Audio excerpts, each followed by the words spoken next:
네, 저는 리보틱스 CEO 담당하고 있는 백승민이라고 합니다.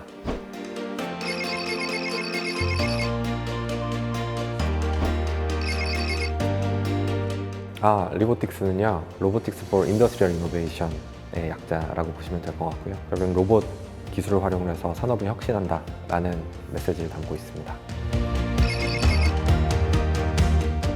저희는 브라운필드 로보틱스라고 해서 로봇을 고려하지 않고 구축되어 운영 중인 그런 형태의 브라운필드 환경에 도입 가능한 산업용 자율 로봇 지게차 솔루션을 공급하고 있습니다.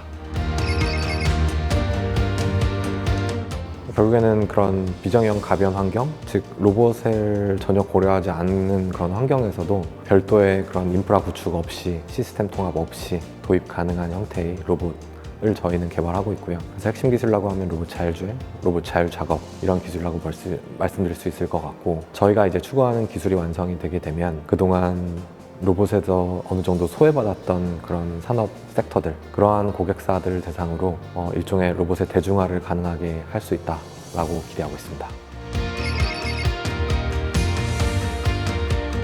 저희가 굉장히 신경 쓰고 있는 것은 사실 그런 브라운필드라는 타겟 시장, 그리고 그러한 고객사들이 가지고 있는 페인 포인트들이고요. 그 중에서도 저희가 해결하고자 하는 문제들은 처음에 로봇을 도입할 때 발생하는 여러 가지 시간과 비용들, 즉 저희는 이제 디플로이먼트 쪽에 들어가는 코스트를 낮추기 위해서 저희는 노력하고 있고, 그래서 보통 한 3개월에서 6개월 정도 소요되는 그런 그 시스템 통합 기간을 하루 만에 단축시킬 수 있는 형태, 그리고 그걸 가능하게 위한 자율주행 기술들, 그 사물에 대한 인식 기술들, 환경에 대한 인식을 기반으로 자율 작업, 자율 주행을 가능하게 하는 그런 핵심 기술들을 저희가 이제 집중적으로 공부를 하고 이제 개발하고 있습니다.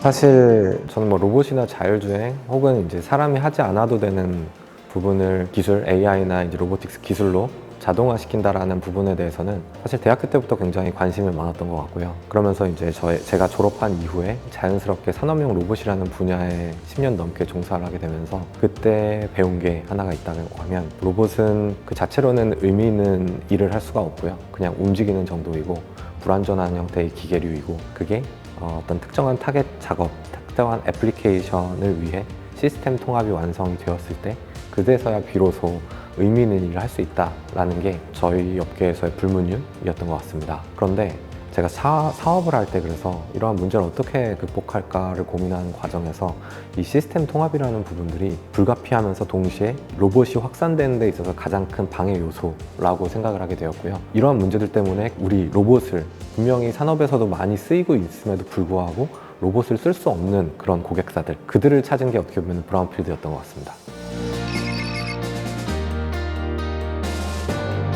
어렸을 때 언젠가부터 사업은 해야지 라는 생각은 계속 있었고, 대학교 들어와서도 사실은 이제 창업에 관심이 많아서 창업 동아리 면접도 보고 했었어요. 그런데 이제 저에게는 사업 아이템이 되게 중요했던 것 같고요. 대체 무엇을 하느냐, 그리고 무슨 이유로, 왜 하느냐, 그런 부분에 대한 나름대로의 답을 얻는 게 필요했고, 그때 당시에는 되게 구체적이진 않았지만 어떤 산업이라는 환경의 문제를 풀고 싶다, 그리고 제가 만든 어떤 기술 기반으로 그 다음에 생산성을 확실히 개선을 하고 싶다라는 그런 형태의 방향성은 막연하게 남아 있었던 것 같습니다. 아쉽게도 제가 이제 대학원 다니던 시절까지는 자신은 없었던 것 같고요.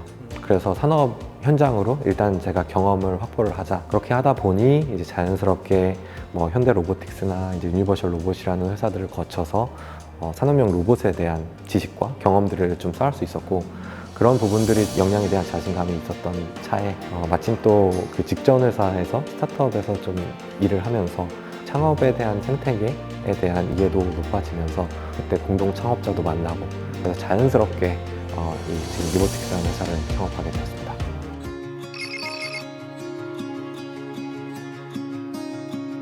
저는 사실 이 창업을 준비하고 진행을 하면서 가장 많이 고민하는 부분은 저희 제품에 대한 방향성인 것 같아요. 결국에는 우리가 어떤 시장에 집중을 할 것이냐, 그리고 어떠한 형태의 가치를 제공할 것이냐, 조금 더 정성적이라면 정성적이고 좀 더 이제 상위 레벨이라고 하면은 상위 개념인 그러한 형태의 부분이 어떻게 보면은 제가 조금 더 집중하고 고민하고 있는 부분이라고 말씀드릴 수 있을 것 같아요. 오히려 반대로 기술적인 부분은 우리가 이제 나아가야 되는 방향이 굉장히 명확해지면 어떤 형태로든 방법은 찾을 수 있을 것이다 라는 생각을 기반으로 풀어나가고 있습니다. 저는 참고로 이제 그 대학교 한 3학년 때부터는 공대 수업도 되게 많이 들어봤어요. 사실 제가 대학교 그 다음에 그 학부 시절과 대학원 시절 통해서 능동적으로 좀 다양한 경험을 추구를 했고, 그리고 수업도 저는 사실은 되게 재미있게 들었어요. 지금 하는 창업 그 여정에서도, 그리고 저희가 기술 개발하는 과정에서도 그냥 무심코 들었던 학부 때 수업이라든지 대학원 때 수업들 하나하나들을 정말 잘 활용을 하고 있습니다. 그 중에서도 물론 이제 제가 대학원 다닐 때 지금은 이제 자율로봇 연구실이 되어 있고, 당시에는 지능제어 시스템이라는 연구실 소속일 때 저는 이제 로봇과 연관된 그런 제어 관련된 수업들 많이 들었고, 그때 정말 많이 배웠고 지금도 많이 활용을 하고 있고요. 그리고 또 학부 때 들었던 수업 중에 제일 인상적이었던 거는 창의공학 설계 같은 수업이 있는데, 그때 좀 흥미로웠던 게 한 5명 정도가 모여서 팀을 짰는데, 아이러니하게도 저는 그때 프로젝트에 대한 방향성을 좀 기획하는 그런 역할을 했던 것 같아요. 그리고 지금 제가 리보틱스에서 하고 있는 일이 어쩌면은 뭐 설계를 하고 코딩을 하고 이런 쪽보다는 우리가 만들어야 되는 제품에 대한 정의는 무엇이고 왜 하는지, 무슨 요구사항이 필요한지 이런 쪽에 조금 더 집중을 하고 있는데, 그때의 경험들이 큰 자산이 되었던 것 같습니다. 개인적으로는 내가 무엇을 원하는지, 무엇이 중요한지에 대한 고민을 했던 과정, 대학교와 대학원 과정에서 그 시간들이 정말 값졌던 것 같고요. 저 같은 경우에는 졸업 이후에 남은 그런 커리어 측면에서 어떤 방향성을 추구할지 좀 고민이 많았던 것 같고, 그 고민을 해소하기 위해 굉장히 다양한 경험을 시도해봤던 것들이 정말 큰 도움이 됐었고요. 물론 뭐 누군가는 확고한 방향성이 있는 분들도 계시고 그렇지 않은 분들도 있을 텐데, 특히 그렇지 않은 분들이라고 하면 내가 정말 무엇을 원하는지 탐색하기 위해 다양한 경험을 해보시는 것을 개인적으로는 추천드리고 싶습니다.